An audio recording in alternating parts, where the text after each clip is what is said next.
Gold prices rose about 2.5% this week. They slipped about 0.5% the prior week, but at the end of the week, we settled just over $4,300 an ounce for the price of gold. Silver had an even bigger week. It rose 6% this week, and that's on top of a 3.5% rise last week. Now, this week's 6% rise comes despite a 1.6% drop today for the price of silver. But before silver dropped 1.6%, it was up quite a bit and then had a reversal. In fact, the high price for silver earlier today, I think, was $64.58. Now, we settled the week lower than that. Let me see where we ended up. About 61.90, so just below 62. But these are big numbers.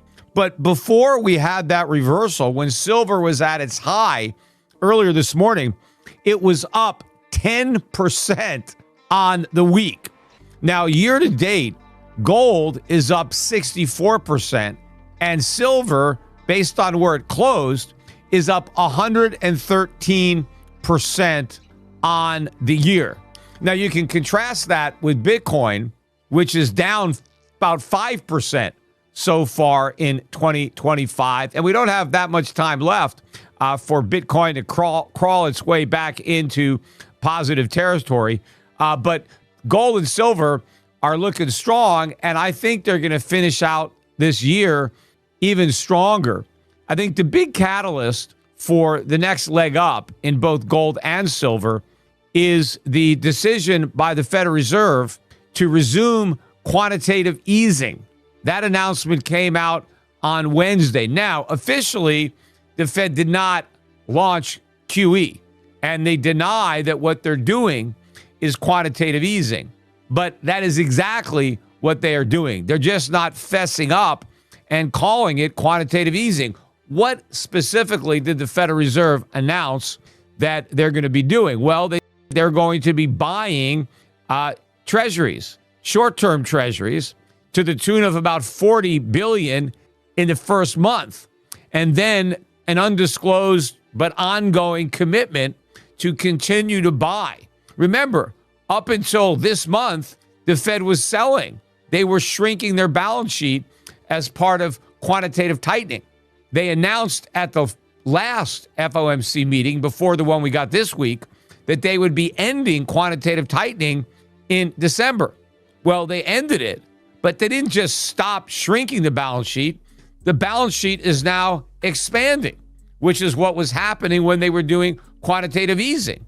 Now the balance sheet is going to expand, but supposedly it's not because of quantitative easing. But that's exactly what they're doing. I mean, the only real difference between what the Fed announced Wednesday and when they were doing quantitative easing is that with quantitative easing, they were targeting longer dated maturities, 10-year treasuries, maybe up to 30-year treasuries. In contrast, now they're buying short-term treasuries, right? A year.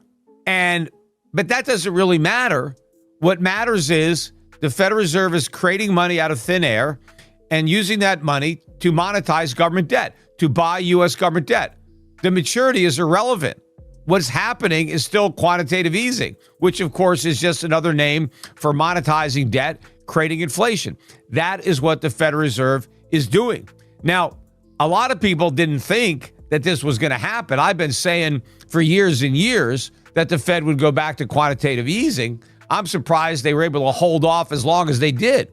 Now, the reason they probably didn't want to acknowledge that this is quantitative easing is because they don't want the markets to be worried that the Fed is now having to do this. So they're trying to claim that, well, they're just trying to manage their reserves and they want to make sure that their reserves are ample. I mean, the balance sheet is $6.5 trillion right now. Isn't that ample enough?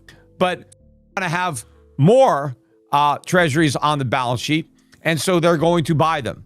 That is quantitative easing. And also, it won't be long before the Federal Reserve expands this program and lengthens the duration.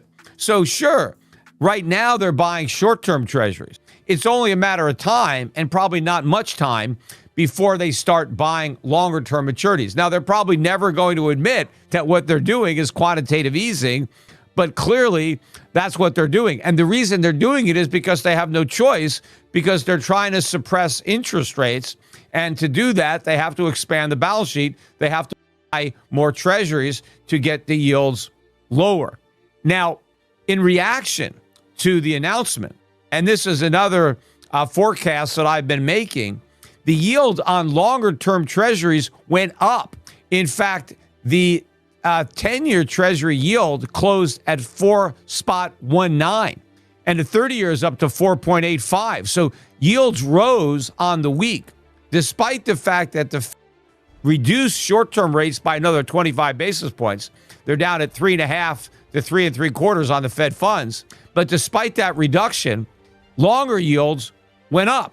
That also means that mortgage rates ticked up, the opposite of what everybody is hoping for. The markets, the Trump administration, they're all looking for the Fed to help bring down long-term rates. But long-term rates are rising. And in fact, because this new stealth QE is targeting short-term rates, they're not buying these long-term bonds. So the long-term bonds are falling and yields are rising. And I think yields are going to continue to rise. And I think it's that backup in long-term yields that is going to be the catalyst for the Federal Reserve to expand the quantitative easing program to include these longer-term maturities, because they're going to want to put downward pressure on long-term interest rates. Gold had another strong week, and it's becoming almost comical, watching financial media pretend to be surprised each time it ticks higher, as if they didn't spend the last decade mocking anyone who owned an ounce.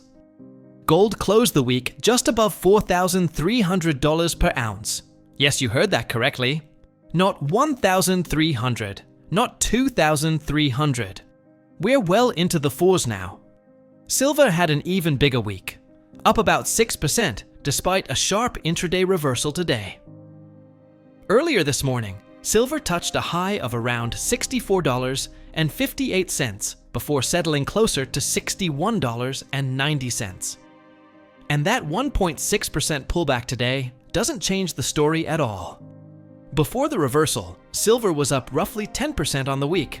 That's not normal behavior for a metal that Wall Street still pretends is some kind of antique trinket for weirdos. Year to date, gold is now up 64%, and silver is up 113%. Compare that to Bitcoin, which is down about 5% for 2025, with hardly any time left for a miracle rally. The crypto crowd keeps insisting digital gold is superior. But at some point, even the biggest Bitcoin maximalist has to look at actual returns and ask himself why the analog rock keeps outperforming the magical internet token. But the real story this week wasn't the metal's price action. It was the Federal Reserve's stealth announcement on Wednesday. And let me emphasize, stealth is the right word because Powell is desperately trying to avoid calling what he's doing by its real name. They can deny it all they want, but the Fed has just launched Quantitative Easing 5.0. Or, if you want to be more accurate, QE never ended. It was just camouflaged behind a bunch of accounting tricks and temporary excuses. For those who missed the announcement, here's what the Fed said. They are going to begin buying short-term treasuries, about $40 billion worth in the first month, and then continue buying more on an open-ended basis. They didn't give a target. They didn't give an end date. They just said they'll be buying. And once the Fed starts buying something, trust me, they don't stop until the entire market becomes dependent on them. We saw this with QE1, QE2, QE3, and the not QE program that they insisted wasn't QE, but magically inflated the balance sheet by almost $1 trillion anyway. Up until now, the Fed had been shrinking the balance sheet, or at least pretending to. Quantitative tightening was always a facade, a way to give the markets the illusion of discipline while hoping inflation would calm down on its own. But the moment real stress started showing up in the bond market, QT died overnight. The balance sheet is growing again. That's QE, period. End of conversation. It doesn't matter whether they're buying 30-year treasuries or 1-year bills. If the Fed prints money to buy government debt, it is monetizing deficits. And monetizing deficits is inflationary no matter what marketing label they plaster on it. Of course, Powell refuses to use the words quantitative easing because that phrase still triggers Wall Street trauma flashbacks from the post-2008 years. So instead, he's calling it reserve management. As if the central bank's $6.5 trillion balance sheet isn't enough ample reserves. That's like a guy with a full fridge telling his wife he needs to buy more groceries because the mayonnaise jar looks lonely. The reality is, the Fed is boxed in. The US government continues running trillion-dollar monthly deficits. Interest costs are exploding, and the only thing keeping the Treasury market from outright breaking is the implicit promise that the Fed will step in as the buyer of last resort. They're hoping nobody notices that this is exactly how every debt-ridden nation in history has ended up destroying its currency. But people are noticing, just not on CNBC.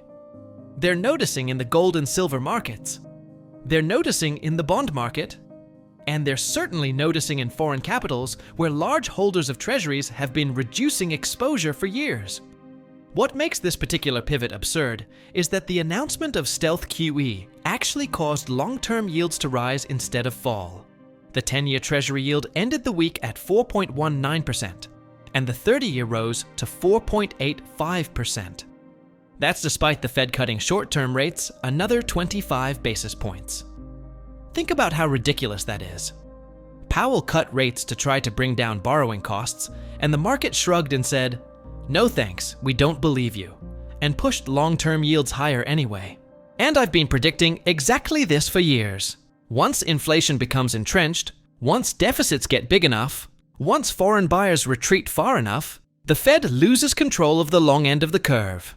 They can control overnight rates with jawboning and FUD, but they cannot control the trillions of dollars in long-duration debt unless they buy it themselves. And so far, they're not buying it, which is why yields continue rising. But make no mistake, very soon they will have no choice but to expand QE from short-term treasuries to 10-year and 30-year bonds. When that happens, inflation will surge again, and gold and silver will explode higher. The US economy simply cannot sustain high long-term rates. Housing will crack, corporate refinancing will freeze, and the Treasury will be staring down interest payments that exceed defense, Social Security, and Medicare combined. You think politicians are going to slash spending in an election cycle? No chance. They will choose inflation every time because inflation is a hidden tax and an easier political sell than austerity. Even Trump, who is once again promising prosperity, cheap energy, low taxes, and a balanced budget, can't reconcile his promises with the reality of the numbers. His Truth Social posts bragging that prices are falling are so delusional that even some of his own supporters were confused. Prices are not falling. Inflation is not dead. And calling me a Trump hater because I pointed out reality doesn't magically change that reality.